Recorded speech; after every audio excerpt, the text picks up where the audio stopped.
Goodbye. No, not goodbye. I'm a fake! When I wake up, I'll find you. Everything I remember! And then there will be no lies. Nothing changes. We're gonna be friends for real. Everything about me is borrowed. Promise me. Nominee? I'll never be more than a shadow!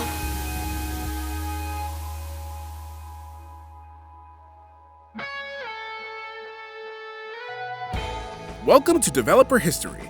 My name is Copyright, and today we're looking at Kingdom Hearts Chain of Memories, originally released in 2003 for Game Boy Advance, and later had a remake Chain of Memories for PlayStation 2, with remasters making it to modern platforms. Chain of Memories is the second entry in the Kingdom Hearts series, being a direct sequel to the first game.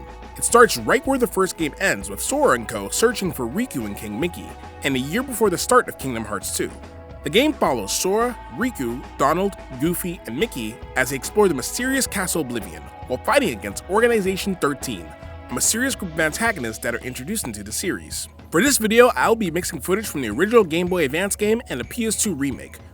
The game introduces new characters and plotlines that further expand the lore and help point towards the future of the series' story direction, as well as introduce a new card-based battle system and a complete overhaul from the real-time combat used in the first game. So, why did this change of gameplay happen, and why did it release on the Game Boy Advance instead of the PS2? Well, the answer just might surprise you. Time to de-scramble the countless memories and find the development history of Kingdom Hearts Chain of Memories. After the huge success of Kingdom Hearts 1, a sequel was immediately put into the Hot Wheels of production, which eventually released as Kingdom Hearts 2, taking place a year after Kingdom Hearts 1.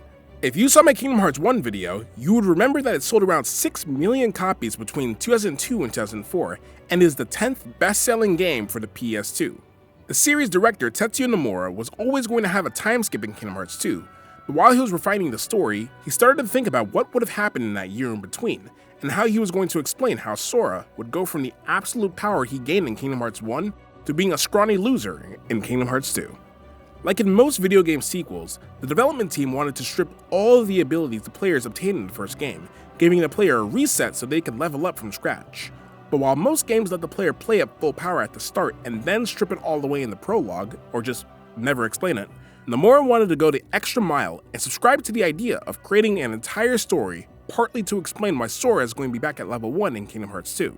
This guy is an absolute madman. Nomura came up with the concept of Sora somehow losing his memories and abilities between the games, with them getting corrupted, and implemented cards as a visual mechanism that symbolized Sora's scrambled memories. According to an interview for the Chain of Memories Ultimania, Nomura commented that, "This is talking about Kingdom Hearts 2 more, but if you were to begin the game with the very powerful Sora you had acquired at the end of Kingdom Hearts 2 wouldn't stand up to much as a game. I wanted the players to know the potential and strength Sora has more or less fulfilled at the end of the previous installment, yet not be able to use all of those abilities right from the start. That is when I thought that if I could make a story in which Sora's abilities and memories get all mixed up, Kingdom Hearts Chain of Memories would be a perfect bridge between Kingdom Hearts and Kingdom Hearts 2. I thought that the symbols of the mixed memories and abilities could be used, so I had to create a card-based system. That's the gist of it, I think." The game, originally titled Kingdom Hearts Lost Memories, was outsourced to independent game developer Jupiter, who usually handles smaller, casual titles primarily for Nintendo consoles like Picross or Puzzle Collections. The subtitle was eventually changed to Chain of Memories, which Nomura thought better fit the themes of the game. With Nomura resuming his role as director, Shinji Hashimoto as producer, and Yoko Shimomura returning as the composer for the game's music, for better or worse, they developed a game that would change how future Kingdom Hearts games would release that reaches all the way to this day. Funnily enough, Nomura was initially hesitant to release the game on Game Boy Advance. While the hip new portable console was capable of very limited 3D gameplay, not to mention there was probably still a bit of bad blood between Square and Nintendo due to the Final Fantasy IP, which was originally on Nintendo, later becoming a PlayStation exclusive, souring the relationship for years to come. It was definitely not capable of housing the traditional Kingdom Hearts formula into a 5 MB cartridge. His mind was changed after fans of the original game, children especially, expressed interest in wanting to play the game portably. He also wanted to revisit the simpler, lighter-toned story in the original project pitch of Kingdom Hearts 1, which I talked about in my previous Kingdom Hearts video that you guys should totally check out. Nomura was able to rework that concept and include it in this side project. After exploring many gameplay models trying to translate the original gameplay into a cartridge the size of your finger, The team settled on a sprite-based art style with isometric overworlds, with platforming segments and battles taking place in 2.5D arenas. The theme of memory in this game is heavily reflected through the level design. Rather than the lore-accurate worlds made with extreme precision to reflect their Disney films, each world in Chain of Memories looks distorted and misshaped. With the exception of the 100-acre woods, everything is there, but it's not quite accurate. The worlds look like you're going through Sora's actual memories and how Castle Oblivion is distorting them, reorganizing them to the point where, by the end of the game, Sora's memories are completely destroyed and needs to be put in a coma for a year to be able to restore them. To add a sense of familiarity from the first game and push the limits of the hardware of the Game Boy Advance, pre-rendered cutscenes were made with video compression technology created by AM3. AM3 was the Japanese tech company behind Game Boy Advance Video that allowed videos to be compressed down so that Game Boy Advance users like me when I was younger could watch TV shows and movies on the console, using a format designed specifically for the console's hardware limitations. And hindsight is 2020 because I cannot believe that this is how I got by. AM3 compression was used to encode full motion video, also known as FMVs, onto Game Boy Advance cartridges, allowing users to watch TV episodes and even films on the console. And Chain of Memories was the most ambitious game to use the technology, being the third to incorporate FMVs within the game, and the first to incorporate actual pre-rendered CG video. It is the most advanced game on the Game Boy Advance, having full motion video on the Game Boy Advance, 3D CGI, voice acting, detailed sprite animations, and a complex enemy AI and card system. The file size is 32 megabytes, being one of the biggest Game Boy Advance titles. These cutscenes do not have any voice acting, and the entire game has a limited amount of voice acting due to the difficulty of the Game Boy Advance storing high-quality voice recordings. Most of the voices that do appear are simple grunts and other noises, along with lines ripped straight from the first game. Though the Japanese version actually has new voice acting for boss fights and used the following voice actors: Tatsuya Kondo as Vexen, Marluxia, and Lexius, who, if you didn't know, was the animation director for Kingdom Hearts 1, and was the lead director for The World Ends With You, one of the most underrated Square Enix titles on the Nintendo DS. Riko Katayama voiced Larxene, and the late Keiji Fujiwara as Axel. Keiji Fujiwara was a prolific voice actor in the video game and anime industry. He lended his voice to help breathe life to many characters, such as Hiroshi Nohara in Crayon Shin-chan, Maze Hughes in Fullmetal Alchemist, Reno from Final Fantasy VII, Leorio in Hunter x Hunter, and Captain Hannes from Attack on Titan. He was the main dubbing voice for many characters such as Willy Wonka, the Joker, Cole McGrath, Dave from the live-action Alvin and the Chipmunks movies. Iron Man was Robert Downey Jr.'s dubbing actor ever since 2000, and of course, the original actor for Axel in Kingdom Hearts. He passed away in 2020, and I just want to use this moment to honor the work that he has done. Truly a legend. Honestly, the production of the game used really creative concepts to help bridge the gap between Kingdom Hearts 1 and Kingdom Hearts 2. The game being released on Game Boy Advance would allow even more people to play and get into the series, and give fans something to play while Kingdom Hearts 2 gets worked on. The final release of the game proved that to be true. However, this came at a very heavy cost. You see, this game was the start of something major. From this point on, any non-numbered entries were released only on handheld platforms, including mobile. This was mainly because handhelds were becoming very popular around this time, and allowed the games to reach a lot more hands while also keeping the production value cheap. But the problem with it is that this completely diced up the fanbase. It made it hard for newcomers to get into a series that has so many versions of the same game, mainly in part due to the Final Mix releases, with each game being important to fully understand the storyline. It didn't help that the story continued across 7 different platforms.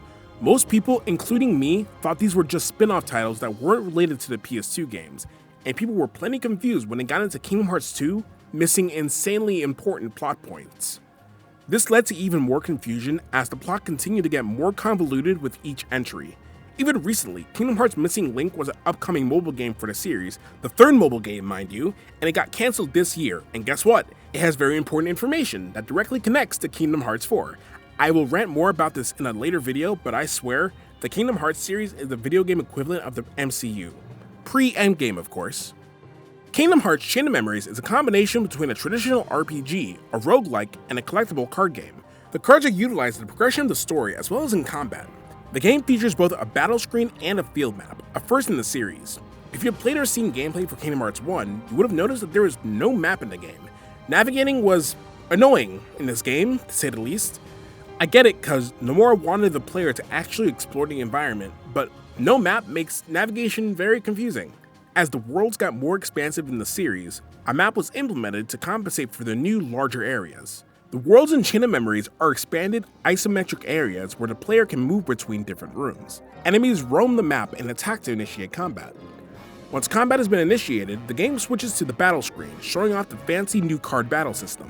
One of the game's main mechanics is room synthesis. To progress through the game, the player must use map cards that you get after winning battles to synthesize new rooms. The properties of each room are determined by the map cards the player chooses. I find the room synthesis very interesting. I will get into that a little later, but I feel like this is one of Nomura's ways of having each player have a unique experience with the series, which is an idea he subscribed to when developing the first game. Because of how this mechanic works, no one's world structure will be the same. The game features 3 gameplay modes. Initially, only Sora's story mode is available. Once completed, a second story mode, Reverse Rebirth, unlocks. Reverse Rebirth allows the player to play a second story mode featuring Riku that takes place during and after Sora's story, with his entire character arc across all the games about him trying to redeem himself and try to figure out who he is after the events of Kingdom Hearts 1. You can think of it like how Resident Evil does it with 2 playable characters. And the final mode, exclusively for the Game Boy Advance, a player versus player mode where players can battle each other via the Game Boy Advance link cable. Like I said earlier, the game ditches the usual combat with the command menu for a card battle system. As Sora and Riku, you can maneuver and jump around the battle screen, but all physical attacks, magic, items, summons, and party member attacks are activated by playing cards. The way the cards work is blackjack with extra steps. You and your opponent can initiate an attack. However, if they pull a card that is larger than the card that you are currently using, they can negate the attack, with 0 cards being able to break any attacks. You can reload cards once you run out, and you can even stack cards of 3 to combine the total value. With this, you can create something called a sleight, a special attack that stacks 3 cards together of specific card types and values to initiate special attacks. Throughout the game, you can upgrade your sleights, health, and card limit.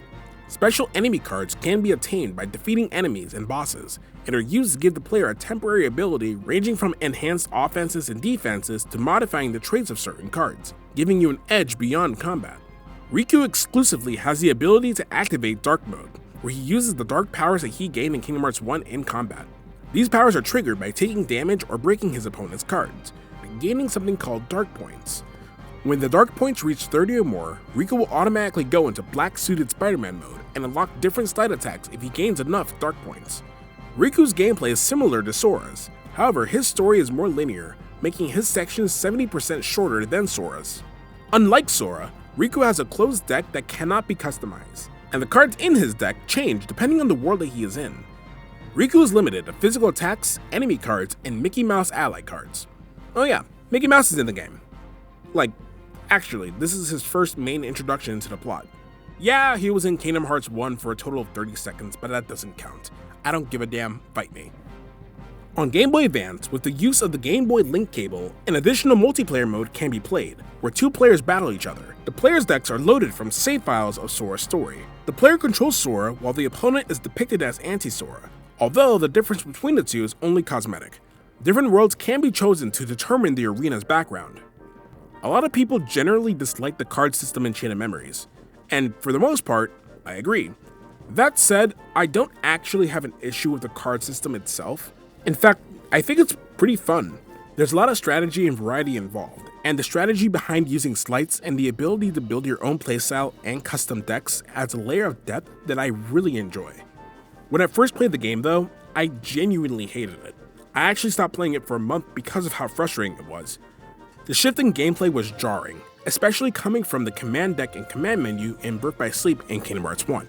I didn't fully understand how the card system worked at the time, but eventually I went back to it, and Chain of Memories ended up becoming one of my favorite games in the series purely because of the combat. It's so unique and fun once it clicks. However, the gameplay loop is where the game falls short. It's slow, grind heavy, and frustratingly limited. There is no consistent way to get map cards, so you'll often find yourself stuck repeating battles just to get a single card that meets the requirement to progress. Leveling up is a slog, and you barely get any Moogle points after fights, which makes purchasing new cards a chore. It's so weird, like, Nomura designed Kingdom Hearts 1 and the rest of the series in a way where any player of any video game experience can enjoy the games. However, to be able to have fun with this game, you either need to grind hard or completely abuse the game's mechanics. The game is at its worst when you're forced to grind, which unfortunately is the majority of the experience. It's at its best when you're experimenting with your deck and putting it to use in battle. The music from Kingdom Hearts 1 is present in Chain of Memories. Since the worlds are reused, the same tracks are used. However, in Chain of Memories, the melody in the tracks were tweaked slightly. Since the music is reused from the original, a separate Chain of Memories soundtrack was never released, but instead were included in the Kingdom Hearts original soundtrack complete, exclusively released in Japan on March 28, 2007. Which presents music from both the original and final mix versions of Kingdom Hearts 1, Kingdom Hearts 2, and Chain of Memories. Chain of Memories was announced alongside Kingdom Hearts 2 at the Tokyo Game Show in September 2003. To help hype up the game, Disney and Square Enix launched official Japanese websites, which you can still find archived online and in the description for this video. A playable demo first dropped at the 2003 Jump Festa convention in Japan, showcasing the card system. Aside from the opening cutscenes, most of the story was kept under wraps until release. Like with Kingdom Hearts 1, a ton of merchandise was pumped out to promote the game. To coincide with the launch, Square Enix dropped two special products. First, a limited edition Kingdom Hearts Game Boy Advance SP, exclusive to Japan, which came with the game, a themed Game Boy Advance SP with the Kingdom Hearts logo slapped on, and a carrying strap. Second, there was a Kingdom Hearts trading card game, produced by Takara Tomy. The trading card game includes starter decks, playmats, and booster packs. Later, Fantasy Flight Games picked up the rights to bring it to English-speaking countries. The game was finally released in Japan on November 11, 2004. It wasn't as huge as the other Kingdom Hearts titles, but it got solid reviews and sold well. Players loved the story, graphics, and FMVs, though the new battle system took some heat, which, yeah, I get it. When it launched in Japan, it sold over 100,000 copies in just 48 hours. Throughout the game's lifecycle, it ended up selling 1.6 million units sold worldwide across Japan, North America, and Europe. In 2006, the game was completely remade for the PlayStation 2 as Kingdom Hearts Chain of Memories, initially released alongside Kingdom Hearts 2 Final Mix in a bundle called Kingdom Hearts 2 Final Mix Plus. The remake got its own separate North American release on September 2, 2008, and was later remastered in HD as part of the Kingdom Hearts HD 1.5 Remix collection. It was developed by Square Enix's fifth product development division based out of Osaka. The Osaka team usually handles the side titles in the series, while the Tokyo team takes care of the main numbered entries. Both teams are overseen by Nomura, but they have different approaches to gameplay. Tokyo team crafted Kingdom Hearts 1, Kingdom Hearts 2, and 358 over 2 days with responsive, grounded combat and strong mechanical depth. Meanwhile, the Osaka team behind Birth by Sleep, Recoded, and Dream Drop Distance leans towards flashier, floatier combat. When Kingdom Hearts 3 was in development, the Osaka team became the primary development division for the series moving forward. Both teams delivered solid gameplay mechanics, but the ongoing tug-of-war between them has caused a small rift in the fanbase. Some swear by the Tokyo team's style. Others prefer Osaka's approach. It's to a point where there is an ongoing mod to restore the original physics of the earlier Kingdom Hearts games in Kingdom Hearts 3. The remake includes models and assets from Kingdom Hearts 1 and Kingdom Hearts 2, as well as full voice acting, though only during story cutscenes. Gameplay mostly stayed the same as the Game Boy Advance version, but a few tweaks and additions were made to improve the quality of life and included new gameplay mechanics, like Riku's new card duels and the reaction command function from Kingdom Hearts 2. But that's a topic for my Kingdom Hearts 2 video. Like the first Kingdom Hearts, Chain of Memories was adapted into a manga by Shiro Amano. I didn't mention it in the last video, but yes, Kingdom Hearts was adapted into a manga series as well as a light novel. Both followed the same plot as the video games. However, while the light novel adds a few scenes or dialogue changes to fit into a book, the manga has more humor, character moments, and many new or altered scenes, like Jiminy deciding to challenge Luxor to a card duel since he's a gambler as well. It was serialized in Square's monthly Shonen Gangan in Japan. It was released in 2 volumes and later had a release in the United States by Tokyopop. The manga series has had moderate success. Critics praise Amano's renditions of the characters and the humor added into scenes. However, the weak points of the video games are still present within the manga series, which is also a major criticism. I read only a little bit of the manga, but I will say it is very good. If you are a fan of the games and you want an alternate take on the games that makes you feel even more connected to the characters, you will get that and more in this series. Seriously, check it out when you have the chance, it's really good. With that is Kingdom Hearts Chain of Memories. There isn't much to say about this game. Being a Game Boy Advance title, it was pretty much a smooth and short development period. I tried to get as many details as I could from this, but there really isn't that much to pull from. From now on, I'm going to be doing a few different things with how I write my videos. In other videos, I will talk about the gameplay at length, however, I will be cutting down the gameplay portion just to get to the brass tacks of how the game functions and focus more on the unique aspects of the gameplay. It won't be for every video though, because for certain games, the gameplay is a major part of the development. Let me know in the comments how you feel about this. I'm going to be taking a short break after I publish this video because keeping this sort of quality up without being monetized and low sub count is a tall order. So keep your peepers peeled for the next development history, where we'll be taking a look into my favorite horror game of all time.